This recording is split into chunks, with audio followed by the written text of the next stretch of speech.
Hello and welcome to my next video in my series of frequently asked questions. So this question I get asked a lot is, what do I do on rainy days? Rainy days, hot days, cold days. So we're going to tackle rainy days today. So if you watched my video on condensation, you will remember that I have the opportunity to travel around. I don't need to stay where it's raining. So as much as possible, I drive away from the rain. So sometimes I can't do that. So quite recently, there was a lot of rain that was kind of statewide in Western Australia, and it was for 3 or 4 days. And there was no way I was going to be able to avoid it. So what I decided to do was to check into a caravan park.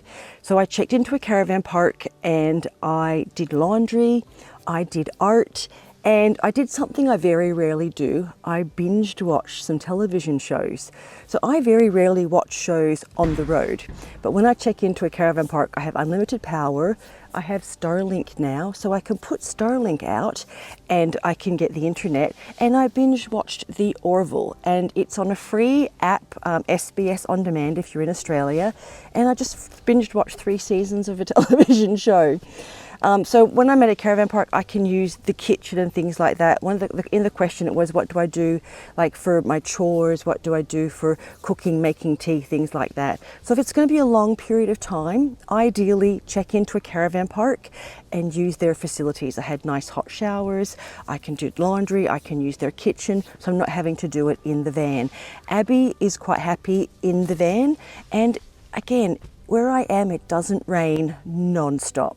It rains and stops and rains and stops. So when it stops raining, you go out for a walk. Even if it's raining, I still take Abby for a walk. It's not really an option not to take her for a walk. And she's older now, so she's quite happy hanging out in the van with me, making art and things like that. Now, if it is just a maybe one-off day and I haven't managed to avoid it, I will, as much as possible. First of all, you generally know when rain is coming. You don't just all of a sudden get surprised it's raining. I keep a good close watch on the weather app and the radar, and I can see when it's coming. So I can boil water ahead of time and keep it in my thermos to make tea.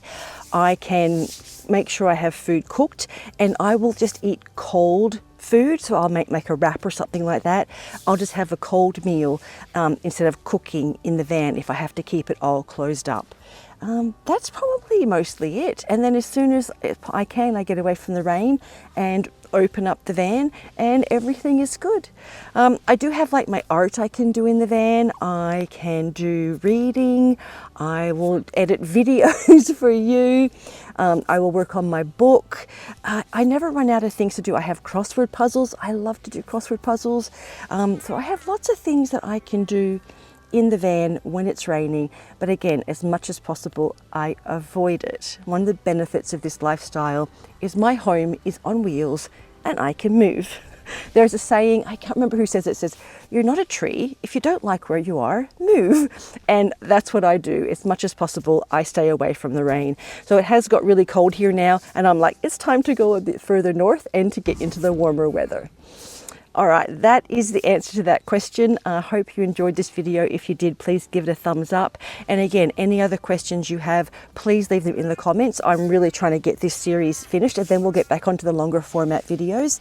But the point of this series is, like, a lot of people are thinking about doing van life or moving into a van, and this is to give them easy access to information. You can find what you're looking for. All right, see you everybody. See you on the next one.